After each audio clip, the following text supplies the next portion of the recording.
So continuing on with Metta Kammatthana, and start by reading some suttas from the Anguttara Nikaya, Book of the Ones, and then moving a bit through the Anguttara Nikaya, and then finishing with more readings from Ajahn Sona's Bloom. And some of these suttas are quite interesting, especially from the Book of the Ones. You'll get suttas where the Buddha says things like, there's this one thing that needs to be relinquished.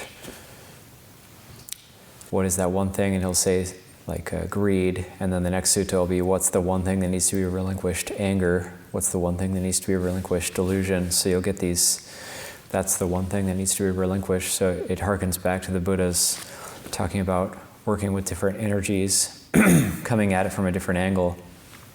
And so some of these suttas on Metta are like that, and it uses the translation of loving kindness, Bhikkhu Bodhi, so I'll just use that translation for these readings.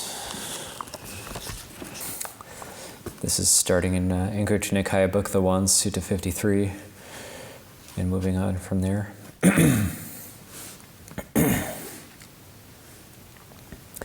Bhikkhus, if for just the time of a finger snap a bhikkhu pursues a mind of loving kindness, he is called a bhikkhu who is not devoid of jhana, who acts upon the teaching of the teacher, who responds to his advice, and who does not eat the country's alms food in vain. How much more, then, those who cultivate it? Bhikkhus, if for just the time of a finger snap a bhikkhu develops a mind of loving kindness, he is called a bhikkhu who is not devoid of jhana, who acts upon the teaching of the teacher, who responds to his advice, and who does not eat the country's alms food in vain. How much more, then, those who cultivate it? Bhikkhus, if for just the time of a finger snap a bhikkhu attends to a mind of loving kindness, he is called a bhikkhu who is not devoid of jhana, who acts upon the teaching of the teacher, who responds to his advice, and who does not eat the country's alms food in vain. How much more, then, those who cultivate it? This is Anguttara Nikaya, Book of the Threes, Sutta 63, Venaga. On one occasion, the Blessed One was wandering on tour among the Kosalans, together with a large sangha of bhikkhus, when he reached the Kosalan Brahmin village named Venagapura. The Brahmin householders of Venagapura heard. It is said that the ascetic Gotama, the son of the Sakyans, who went forth from a Sakyan family, has arrived at Venagapura. Now a good report about that Master Gotama has circulated thus. That Blessed One is an arahant, perfectly enlightened, accomplished in true knowledge and conduct, fortunate, knower of the world, unsurpassed leader of persons to be tamed, teacher of devas and humans, the enlightened one, the Blessed One. Having realized by his own direct knowledge this world with its devas, Mara and Brahma, this population with its ascetics and Brahmins, its devas and humans, he makes it known to others. He teaches a Dhamma that is good in the beginning, good in the middle, and good in the end, with the right meaning and phrasing. He reveals a spiritual life that is perfectly complete and pure. Now it is good to see such arahants. Then the Brahmin householders of Venagapura approached the Blessed One. Some paid homage to the Blessed One and sat down to one side. Some exchanged greetings with him, and when they had concluded their greetings and cordial talk, sat down to one side. Some reverentially saluted him and sat down to one side. Some pronounced their name and clan and sat down to one side. Some kept silent and sat down to one side. The Brahmin Vachagota of Venagapura then said to the Blessed One, "It is astounding and amazing, Master Gotama, how Master Gotama's faculties are tranquil and the color of his skin is pure and bright. Just as a yellow jujube fruit in the autumn is pure and bright, so Master Gotama's faculties are tranquil and the color of his skin is pure and bright. Just as a palm fruit that has just been removed from its stalk is pure and bright, so Master Gotama's faculties are tranquil and the color of his skin is pure and bright. Just as an ornament of finest gold, well prepared by a skilled goldsmith and very skillfully wrought in the furnace, placed on a red brocade, shines and beams and radiates, so Master Gotama's faculties are tranquil, and the color of his skin is pure and bright. Whatever high and luxurious kinds of bedding there are, that is, a sofa, a divan, a long-haired coverlet, a coverlet of diverse colors, a white coverlet, a woolen coverlet with floral designs, a quilt of cotton wool, a woolen coverlet ornamented with animal figures, a woolen coverlet with double borders, a woolen coverlet with a single border, a silken sheet studded with gems, a sheet made with silk threads and studded with gems, a dancer's rug, an elephant rug, a horse rug, a chariot rug, a rug of antelope hide, a spread made of the hide of the kadali deer, a bed with a canopy above and red bolsters at both ends. Master Gotama surely gains them at will, without trouble or difficulty. Brahmin, those high and luxurious kinds of bedding are rarely obtained by those who have gone forth, and if they are obtained, they are not allowed. But, Brahmin, there are 3 kinds of high and luxurious beds that at present I gain at will, without trouble or difficulty. What 3? The celestial high and luxurious bed, the divine high and luxurious bed, and the noble high and luxurious bed. These are the 3 kinds of high and luxurious beds that at present I gain at will, without trouble or difficulty. But, Master Gotama, what is the celestial high and luxurious bed that at present you gain at will, without trouble or difficulty? Here, Brahmin, when I am dwelling in dependence on a village or town, in the morning I dress, take my bowl and robe, and enter that village or town for alms. After the meal, when I have returned from the alms round, I enter a grove. I collect some grass or leaves that I find there into a pile and then sit down. Having folded my legs crosswise and straightened my body, I establish mindfulness in front of me. Then, secluded from sensual pleasures, secluded from unwholesome states, I enter and dwell in the first jhana, which consists of rapture and pleasure born of seclusion, accompanied by thought and examination. With the subsiding of thought and examination, I enter and dwell in the second jhana, which has internal placidity and unification of mind and consists of rapture and pleasure born of concentration, without thought and examination.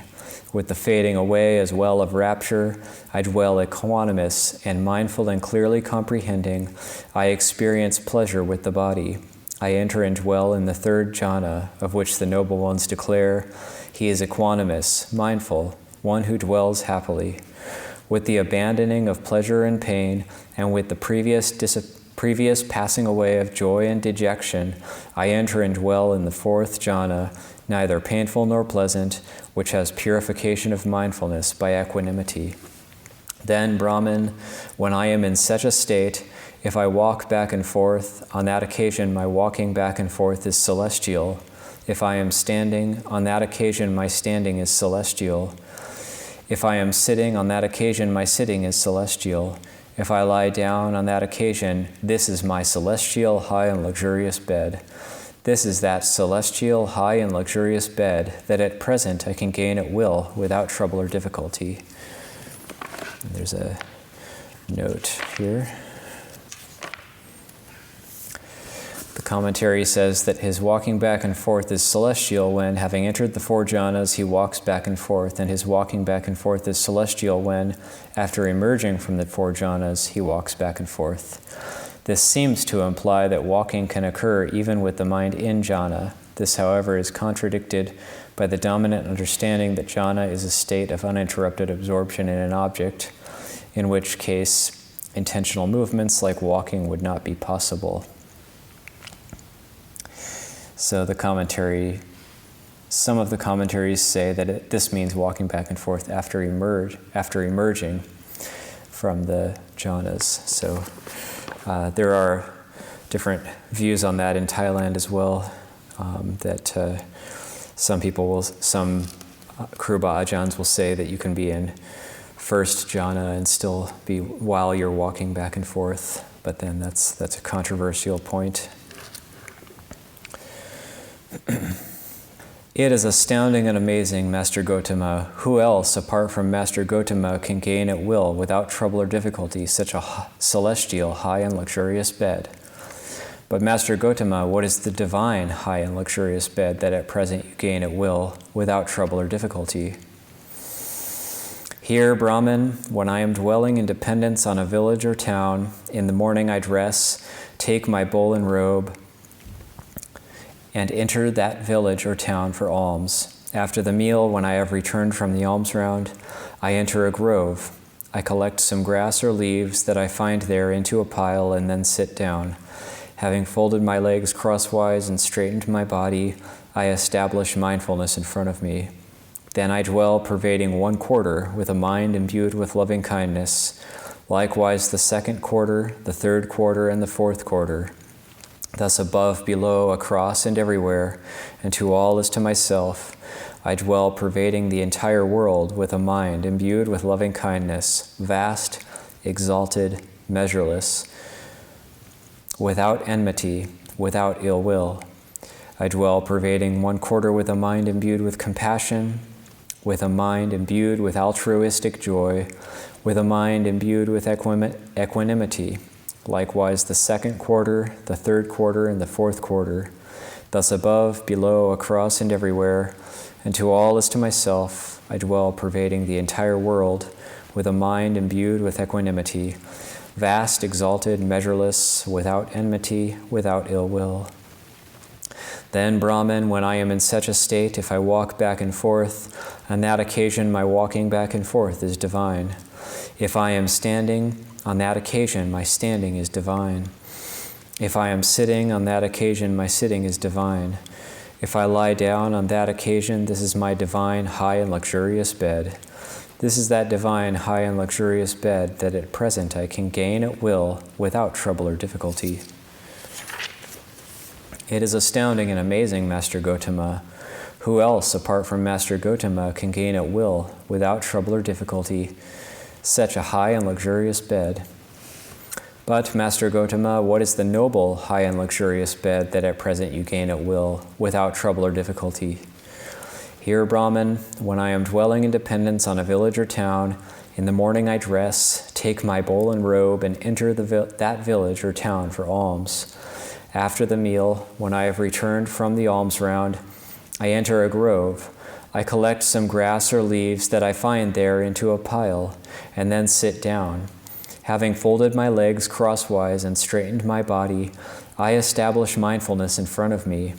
Then I understand thus: I have abandoned greed, cut it off at the root, made it like a palm stump, obliterated it, so that it is no more subject to future arising. I have abandoned hatred, cut it off at the root, made it like a palm stump, obliterated it so that it is no more subject to future arising. I have abandoned delusion, cut it off at the root, made it like a palm stump, obliterated it so that it is no more subject to future arising. Then, Brahman, when I am in such a state, if I walk back and forth, on that occasion my walking back and forth is noble. If I am standing, on that occasion my standing is noble. If I am sitting, on that occasion my sitting is noble. If I lie down, on that occasion this is my noble, high and luxurious bed. This is that noble, high and luxurious bed that at present I can gain at will without trouble or difficulty. It is astounding and amazing, Master Gotama. Who else, apart from Master Gotama, can gain at will without trouble or difficulty such a noble, high and luxurious bed? Excellent, Master Gotama, excellent. Master Gotama has made the Dhamma clear in many ways, as though he were turning upright what had been overthrown, revealing what was hidden, showing the way to one who is lost, or holding up a lamp in the darkness, so those with good eyesight can see forms. We now go for refuge to Master Gotama, to the Dhamma, and to the Sangha of bhikkhus. Let Master Gotama consider us lay followers who from today have gone for refuge for life. That's also one of these unusual Anguttara Nikaya suttas where there's this long list of different types of beds, high and luxurious beds that were around at the time. And the Brahmins saying, well, you must sleep on those types of beds for your faculties to be so bright. And no, those aren't allowable for us.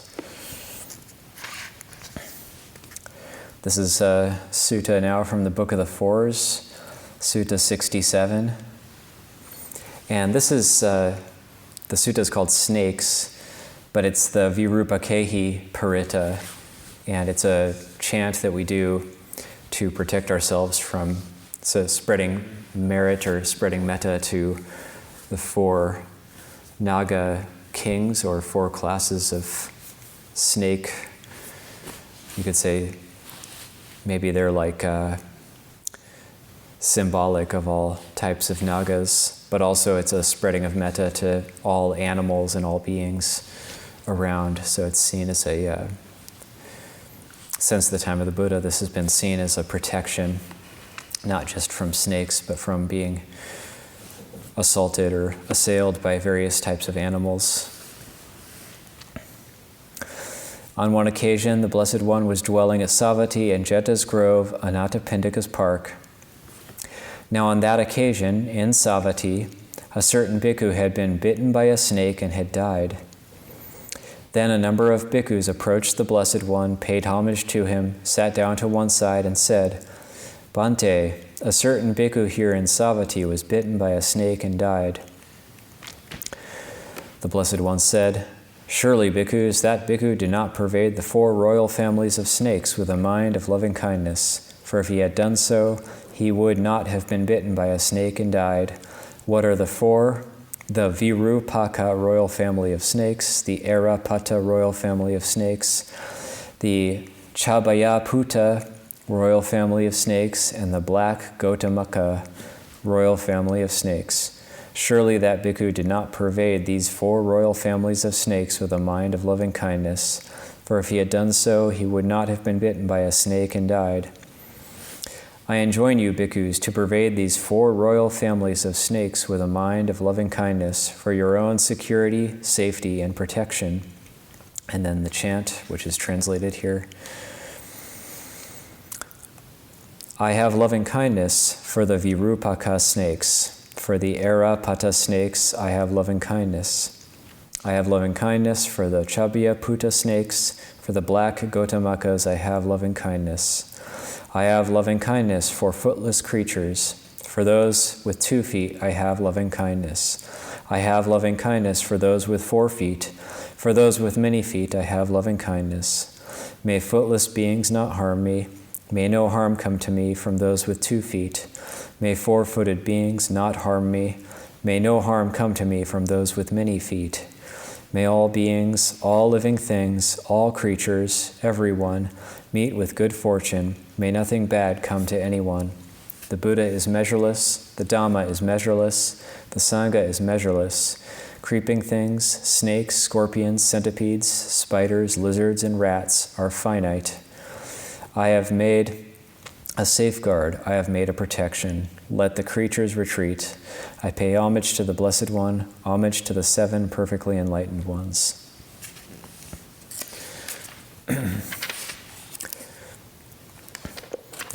So again, that's one of the main Paritta chants that we do. Many of us will have that as our part of our daily self-routine, self-practice.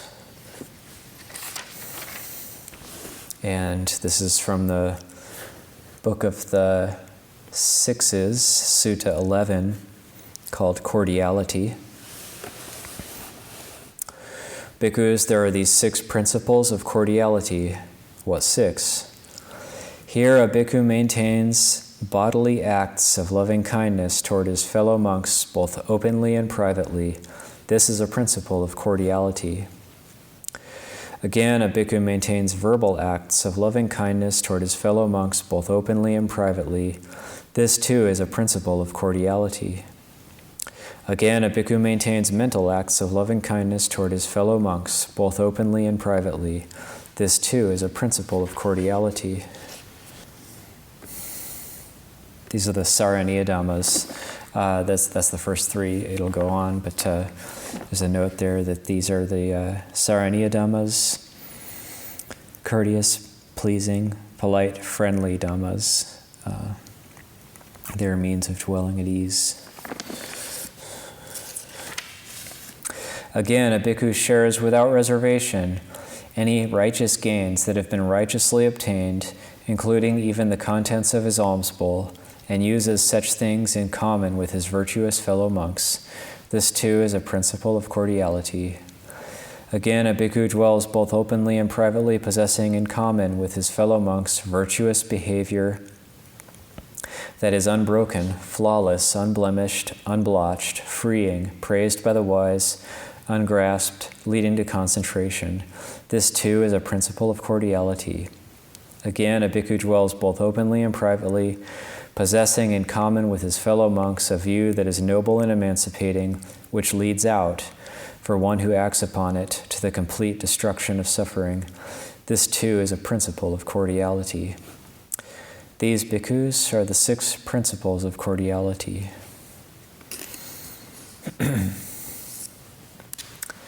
This is the book of the Sevens, Sutta 62.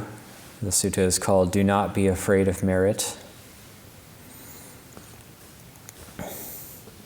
That's the word punya, or in Thai, boon, which we translate as merit in English, or at least Bhikkhu Bodhi does. Bhikkhus, do not be afraid of merit. This is a designation for happiness, that is, merit. I recall that for a long time I experienced the desirable, lovely, agreeable result of merit that had been made over a long time. For 7 years I developed a mind of loving kindness. As a consequence, for 7 aeons of world dissolution and evolution, I did not come back to this world. When the world was dissolving, I fared on to the realm of streaming radiance. When the world was evolving, I was reborn in an empty mansion of Brahma. There I was Brahma, great Brahma, the vanquisher, the unvanquished, the universal seer, the wielder of mastery. I was Sakka, ruler of Devas, 36 times.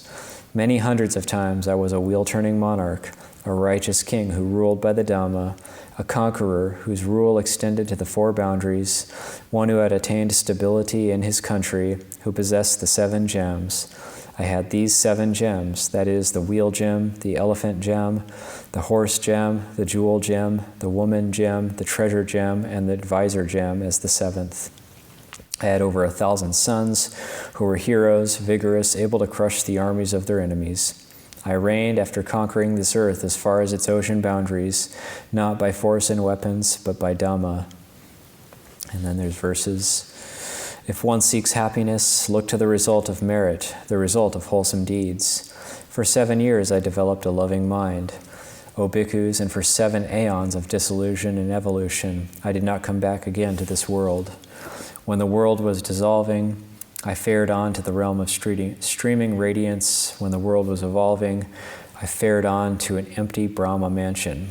7 times I was great Brahma, the wielder of mastery. 36 times I was ruler of the Devas, exercising rulership over the Devas.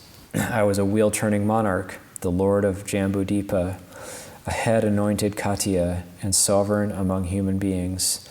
Without force, without weapons, I conquered this earth. I ruled it by righteousness, without violence, by Dhamma, exercising rulership by Dhamma over this sphere of the earth. I was born into a rich family with abundant wealth and property, a family endowed with all sense pleasures and possessing the 7 gems. This is well taught by the Buddhas, the benefactors of the world. This is the cause of greatness by which one is called a lord of the earth. I was a king bright with splendor, one with abundant wealth and commodities. I was a lord of Jambudipa, powerful and glorious, who, even though of a low birth, would not place trust on hearing this. Therefore, one desiring the good, aspiring for greatness, should deeply revere the good Dhamma, recollecting the Buddha's teaching. And that's so the Buddha is just making a very strong point that by merely cultivating metta for 7 years, then there was this unbelievable result from it. And then finally, for the Suture readings for today, I'll read this one. It's from the Book of the Sevens, Sutta 64. It's called Anger.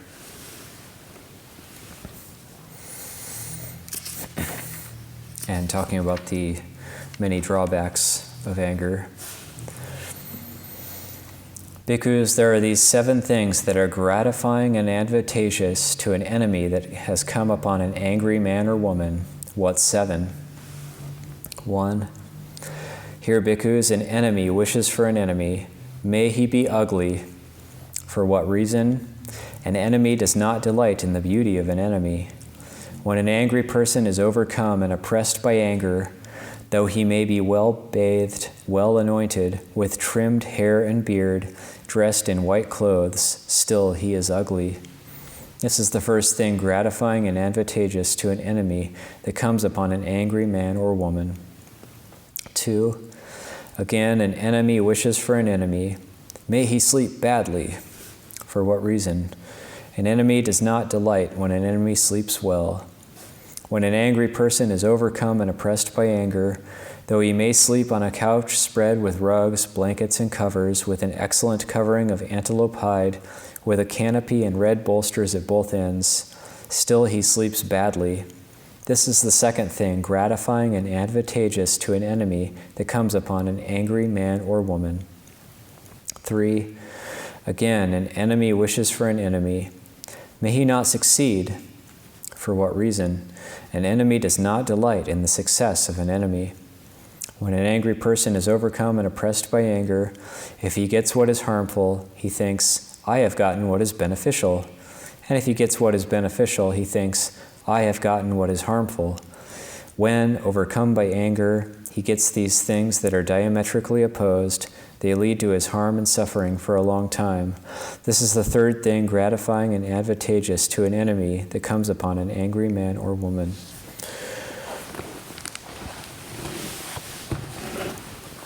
Again, an enemy wishes for an enemy. May he not be wealthy. For what reason? An enemy does not delight in the wealth of an enemy.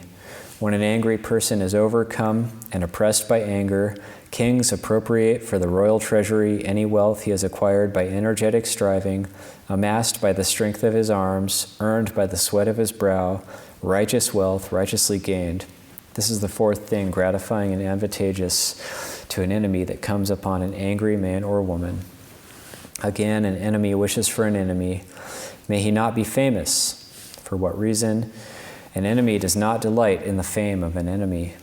When an angry person is overcome and oppressed by anger, he loses whatever fame he had acquired through heedfulness. This is the fifth thing, gratifying and advantageous to an enemy that comes upon an angry man or woman. 6. Again, an enemy wishes for an enemy. May he have no friends. For what reason?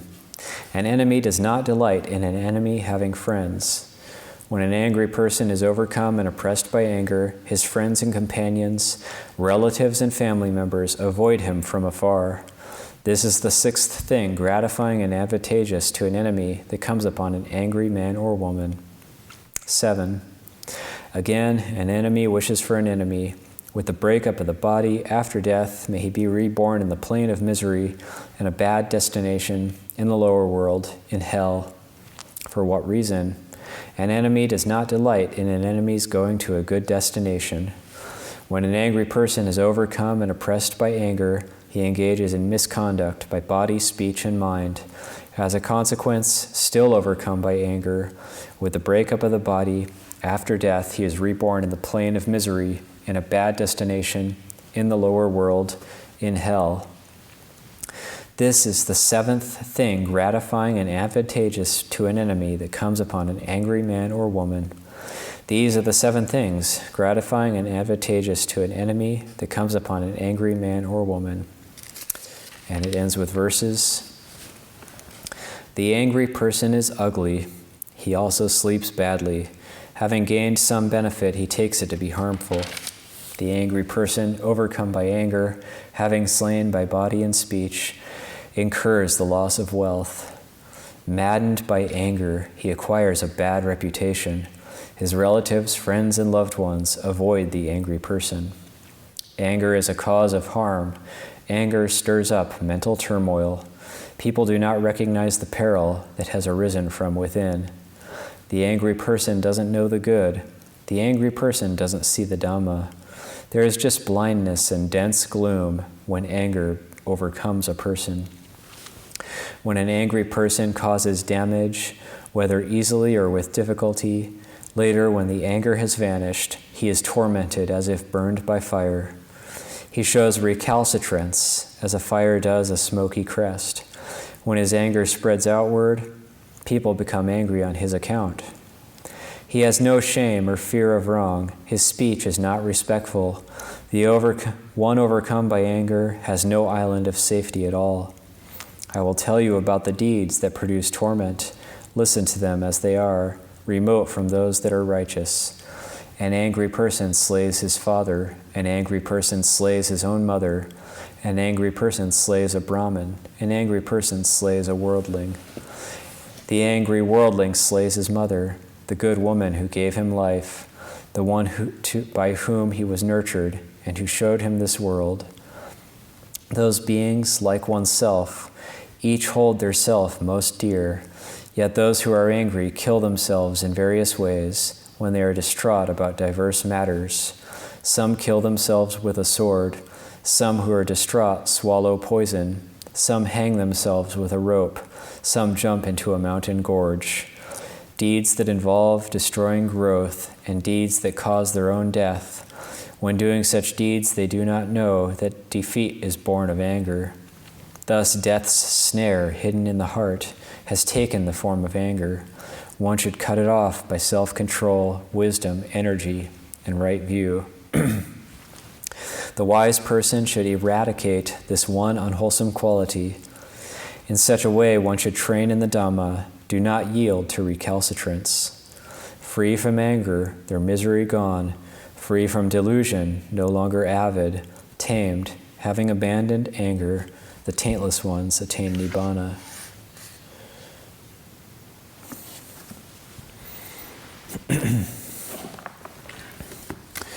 So there's a bit of a sutta collection there.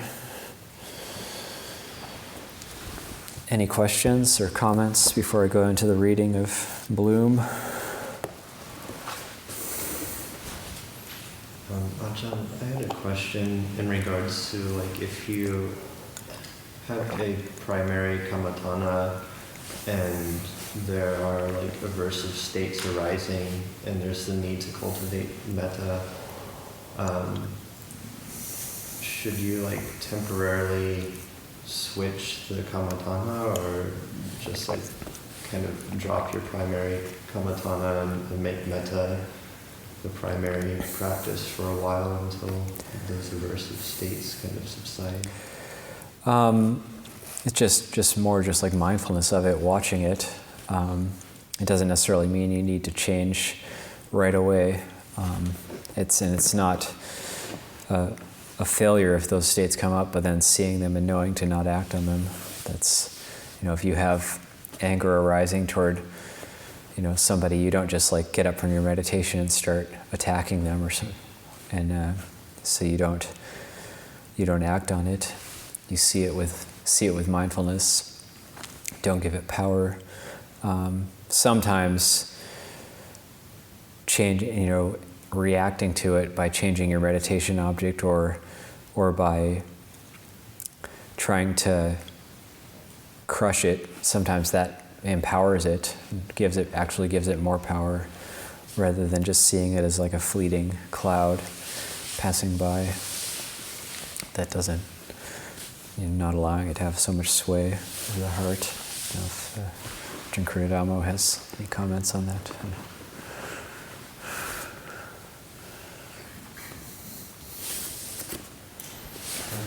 Everything that you just said makes a lot of sense, and the only thing I would add is just, for me, oftentimes in a state of agitation or ill will or whatever, rather than kind of trying to, definitely not, switching to metta, quote unquote, metta contemplations, but more just, I find a better better antidote, in addition to, and it's all part of mindfulness, but is patience rather than metta, and then just kind of expanding the space in your own mind to accommodate that state of agitation or anger, and so that you're just, as Ajahn Nyaniko was saying, you're not pushing it away, but you're just mindfully seeing it more clearly with the space of patience.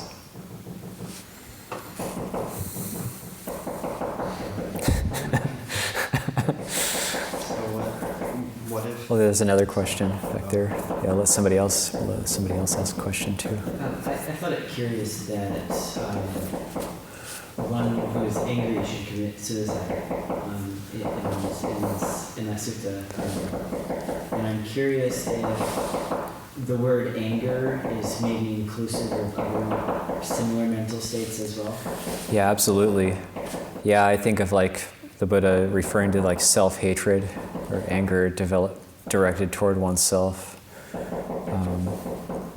or like so angry at a situation, at some external situation, for example, one's wealth dwindling away or being seized by kings, or disharmony with relatives or whatever, that one takes one's own life.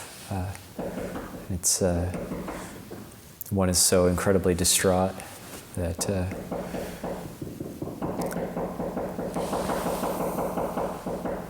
I don't think the Buddha is saying that that's the only reason one would take one's own life, but that's a possible result of anger.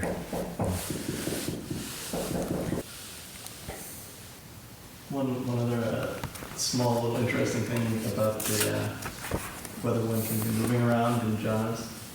If you look at the descriptions of the four jhanas, the only one that the Buddha mentions sitting down is the fourth jhana. It's just kind of interesting. He would specifically say, like, one sits, but the other three, he doesn't mention that at all. He adds that only in the fourth jhana. Yeah, that is interesting, that in the four jhanas, can you actually be moving? And, because there was, sometimes at Wat Pah Pong, there will be like very great monks who aren't well known who will come and visit Wat Pah Pong and hang out there for a while. And there was this one Ajahn who was reputed to be very psychic and very attained, who was visiting Wat Pah Pong, and there was a small group of Wat Pah Pong monks who were attending on him, and he said something like, you guys might not realize this, but when Lungpor Liam's working, he's in jhana sometimes, and he's not working in the same way that normal people work. Like he said, like when he picks up a board, his mind like goes into jhana, but that's a controversial point, and you get people responding to that's impossible. How could that be? But I don't know if you had any thoughts about that. Probably. I have too many thoughts about that, so I'm trying to keep it very limited, because this isn't really about jhana, but I just think it's part of this. It's a debate, but a growing recognition, it seems like, that the way that jhana is usually referred to in the mainstream these days is based on the commentarial tradition, and that description of jhana has become very pervasive in all Theravada countries, and pretty much like the way that we recite the jhanas has become a standard accepted way based on a very narrow pointed fixed point of concentration, very small, exclusive, intense. But there's a lot of evidence in the suttas that actually it's a different kind of a jhana than what the Buddha was talking about. It's not that it's invalid, but it's one based on a different kind of very narrow point of absorption, as opposed to a much broader composure of mind, and jhana referring more to, much more body-centered, accessible, clear awareness states of mind that not only some of our Kruba Ajahns, but others looking at the suttas are now saying, that can be a state of composed meditation in any posture. It's not limited to, that kind of pristine, absolute, purified, unaware of anything else kind of stillness. But it can be much broader than that and still be very composed, collected, and unified. Eric, you had another question? Oh yeah, I was just going to ask about if you are practicing a certain kammatthana, but there's not just these passing things of aversion, but if you're noticing it's becoming a pattern at that point, should you switch and practice metta for a little while? How do you cultivate metta if you're cultivating another kammatthana as your primary practice? Well, sometimes you can't switch to metta because the metta is what's making them angry. The metta kammatthana, sometimes that makes people upset or makes people angry. I've heard of this happening a lot. And so in that case, yeah, maybe it would be good to switch, or the mind is just getting tied up in knots and it's good to stop meditating, or like the teaching of Ajahn Chah saying he wasn't, at first when he started meditating, he wasn't peaceful. Whenever he would meditate, and whenever he stopped meditating, he would be peaceful. And so sometimes we're just tying ourselves up in knots, trying to get everything right, we think practice is about shifting everything around when we have to just come back to bare simplicity, just coming back to the breath, for example, rather than trying to overthink it and shift everything around, trying to get it just in the right spot. We just have to,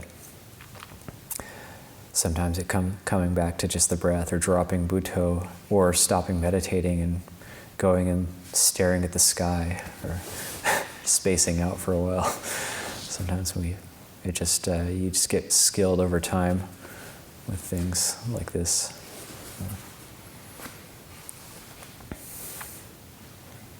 Or just watching it and investigating where is it coming from.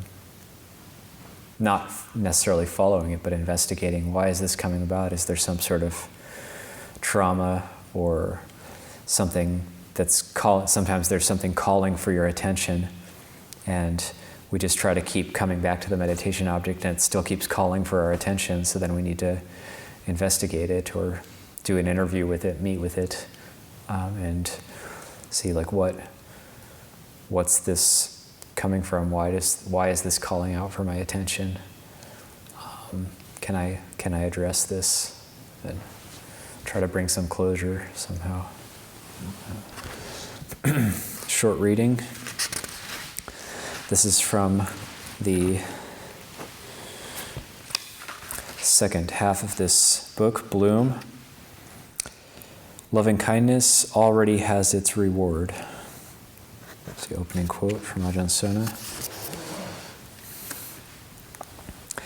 This is page 77.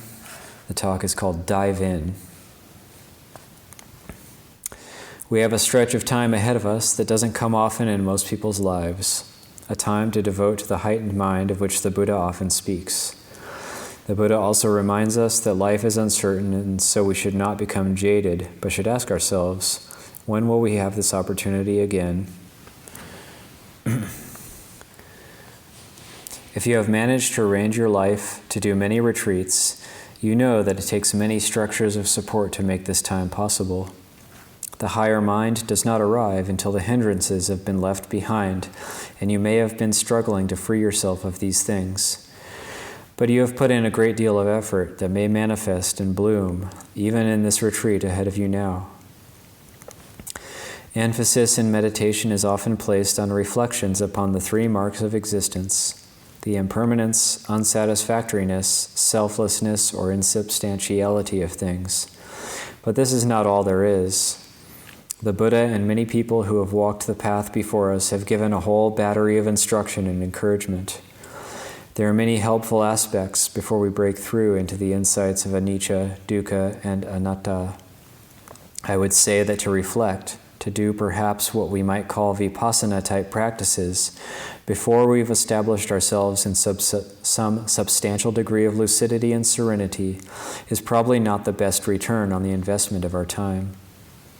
Those of you who have taken retreats with me before know that I highly value the cultivation of pure serenity, samadhi, pure concentration. Here is the best investment to channel your energies primarily into letting go and placing the mind again and again into the present with the breath, in the body, or on the divine emotions, the Brahmaviharas, Metta, Karuna, Mudita, and Upekkha. The emotions of loving kindness, compassion, sympathetic joy, and equanimity are profoundly helpful for establishing yourself in the preliminaries. They provide the necessary basis before much effort can take place from your reflections. Up to 99% of the time, you may use serenity practices and retraining of the emotional structure. Buddhism is not a dry intellectual exercise. We are emotional beings. The Buddha says, I only teach two things. The first of these is that there is an emotional problem inherent in our lives. You're going to have some form of emotional distress in this life. This emotional distress the Buddha recognizes as the most important characteristic of existence, how it is latent, how it has potential to arise, how it arises, how sometimes it is explicit, and there is no one in this room who has not explicitly suffered. Yet when it drops into the background, it is not gone, but remains there in its potential to arise again. For the wise, paying attention to this is the single most important pursuit. The solving/dissolving of this emotional problem, this suffering, is the second of the Buddha's two teachings. The Brahmaviharas are a retraining of the emotional structures we have. Ordinary people, of course, are putting in enormous efforts to get rid of distress and suffering. They generally use symptomatic techniques, distractions, a full range of behavior for arranging the environment around them to support sensory well-being or sensory satisfaction. People try to secure themselves against the various vicissitudes of life, the various inevitabilities, praise and blame, success and failure, good fortune and bad fortune, sickness and health. These polarities are unavoidable and come to everyone, yet we scurry around arranging and attempting to diminish their effects or to prevent them. Almost all of our life energies may be taken up in trying to do this or in trying to get over the things that have happened already. We have fragile and tender minds, and even if things are not happening now, we fear that they will, or we are preoccupied with the fact that they have. This situation is familiar to everybody. The Buddha takes a wise and intelligent approach that is not usual. He instructs us to transcend it, to dissolve it, to finally see. This transcending and dissolving is a preliminary part of the path. It is sometimes overlooked in favoring an insight approach and technique.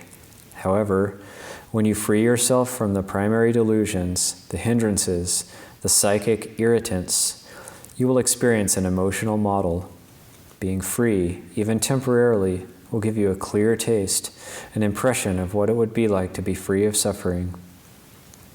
This personal experience is very helpful in the context of Dhamma. You hear again and again the teachings on why we suffer and about the diligent effort to see through our suffering.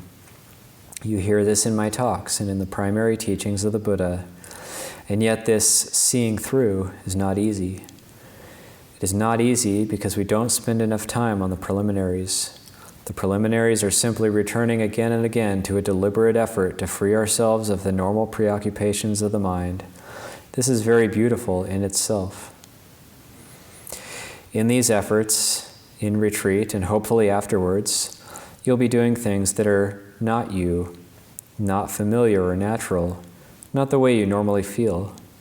That not you reveals something, the higher insight into non-self.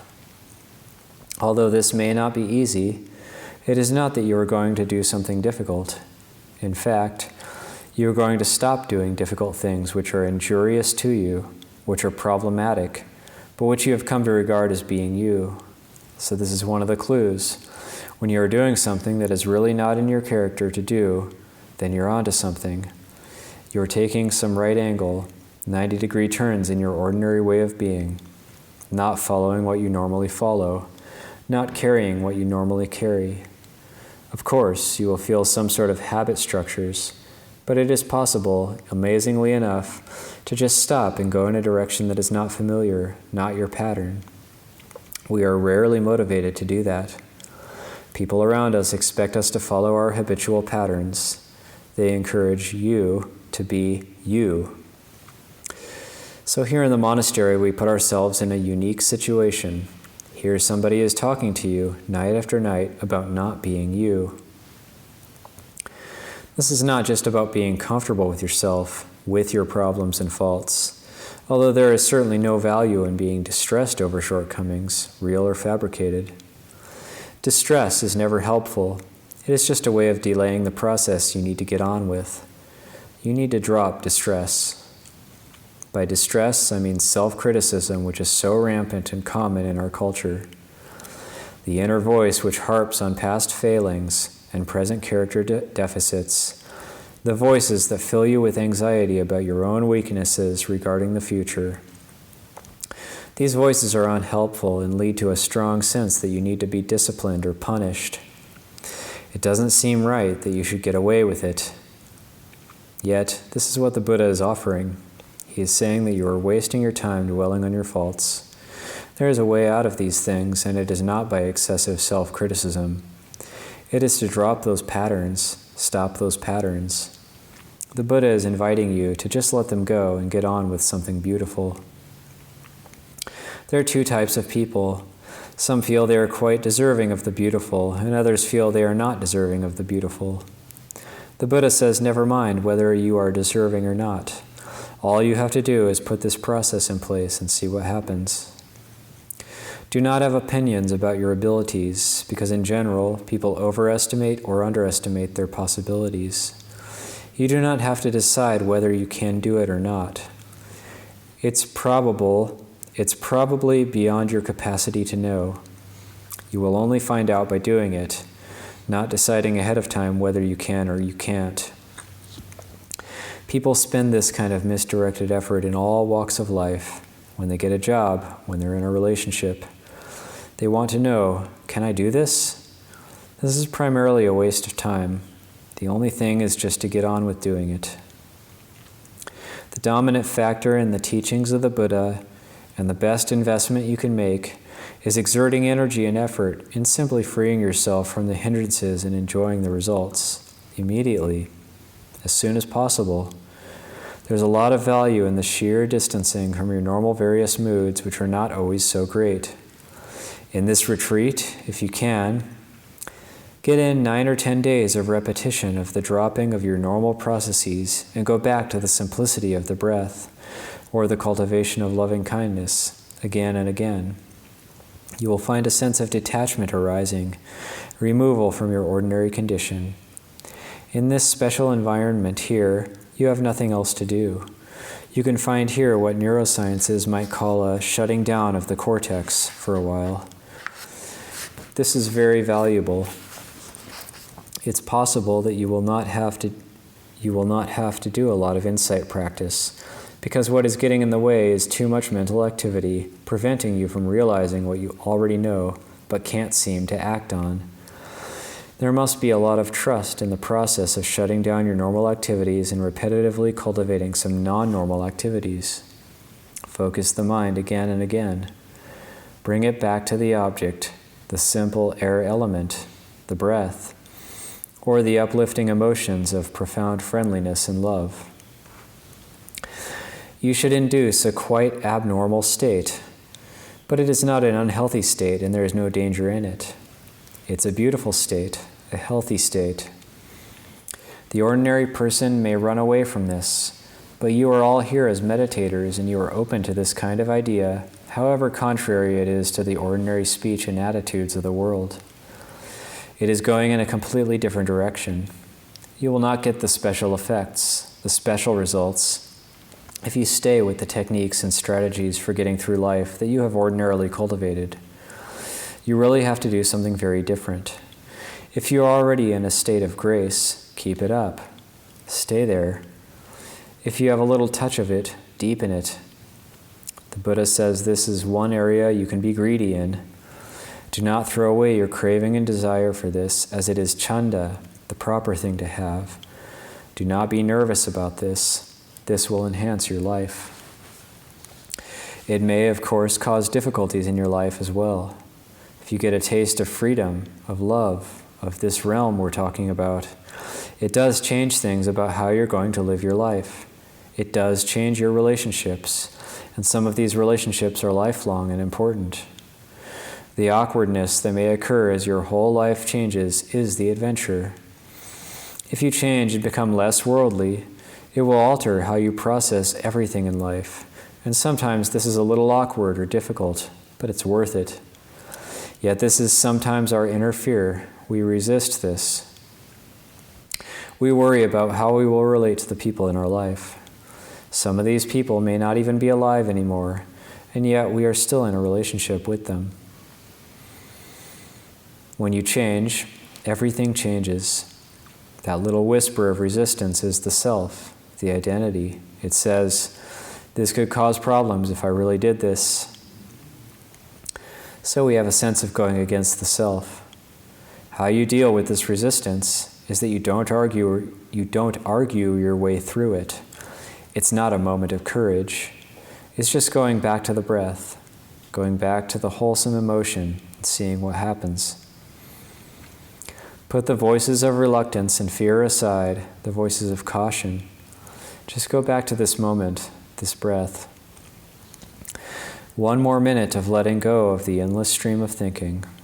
One more attempt to lift the mind to the beautiful heart of the true absence of ill will, absence of enmity and coldness, back to this embracing warmth. Just do it one more time. Do it a little more genuinely, more deeply. That's how we move past the reservations and come out the other side. You'll be very glad you did. The new structures in your life will be worth it. Even the difficulties are worth it. It was difficult for the Buddha to meet his father and explain why he'd left his son on the night of his birth. There are all kinds of radical departures, but from a certain point of view, you don't have choices about this. New sets of values are making new choices. So when we do this, we feed back into our lives and come out with a whole new set of future behaviors, situations, and decisions you'll make and how you'll relate. It is exciting, not just talk. I'm a living example. I never thought I would be a Buddhist monk, but that's what happened. Your life is altered through these practices. It is an adventure, and maybe quite a radical one. Yet ordinary people who resist this, thinking they will be safe, end up living dangerously. They suffer.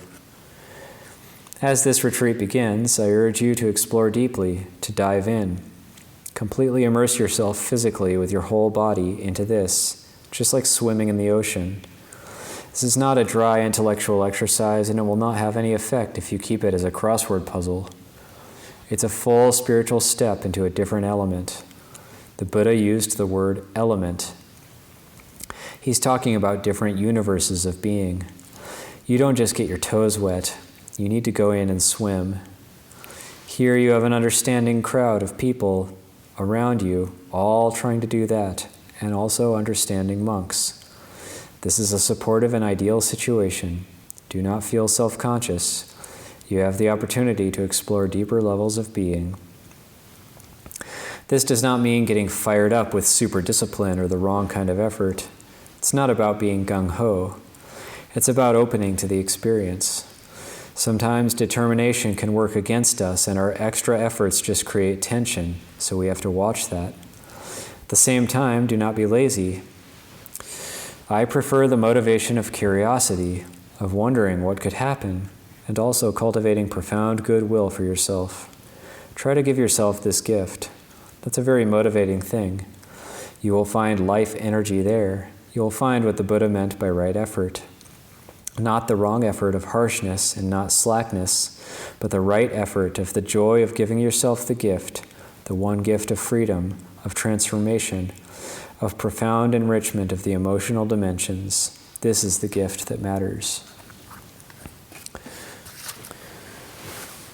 just past 9. Maybe 1 or 2 questions if anybody has any or comments. I just have one curiosity. Whether seems to me Ajahn Sana talking about for the retreat, and when they get quiet or get into stillness, seem like go for it, go deeply, go all the way, so you can enjoy.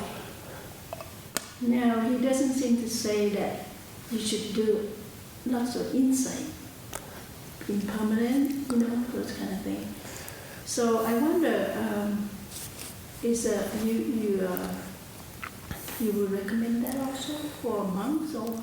Well, I think it's Ajahn Suna's style to teach more about just going for deep serenity. But also I think he's acknowledging that we tend to overthink things and go too much for insight without having that basis of calm and serenity. Because a lot of the point that he's making is that insight also comes out of serenity. And that it's not about thinking and getting the right answer, but that deep insights come from clear seeing. So it's like focusing the binoculars. When you focus the binoculars, you can see clearly. Or like the Buddha saying, the Four Noble Truths is like the water becomes clear. When the hindrances aren't there, then the water becomes clear and you can see the fish swimming around in the water. So he's going for like, in the serenity, there's also the wisdom arising because the mental clarity. So I think that's more like his approach is liberation through serenity rather than, some people, a super thinking type, Ajahn Chah talked about that as well, that they think and think and think and eventually they think about letting go. And, and then maybe they do. But, so there's those different types, but I think Ajahn Sona, he tends toward just go for deep serenity and let it come out of that. You're just saying that you have so much suffering in life already. Don't try to think too much. Just enjoy it. Just enjoy, yeah. Just enjoy. Allow yourself to enjoy it. Mm-hmm.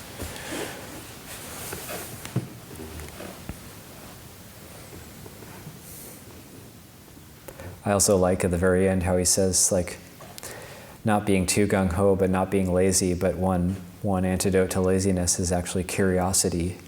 So that's all like a wisdom practice. Like, I'm curious, what if I really go for this? What's going to happen? Take it like an adventure.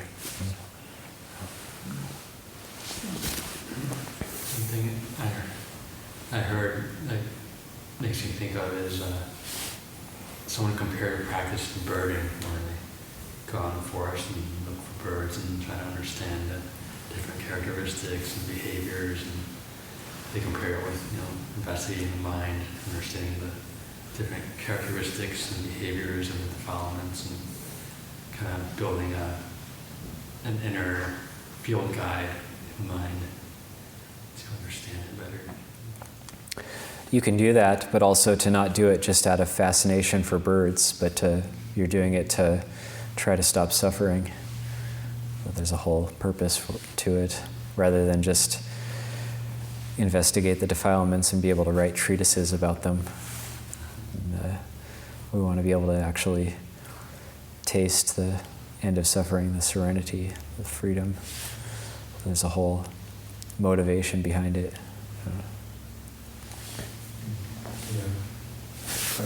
The primary quality that you're using when you're doing that kind of program is just listening.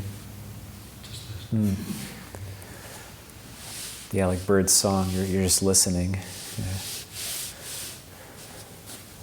observing.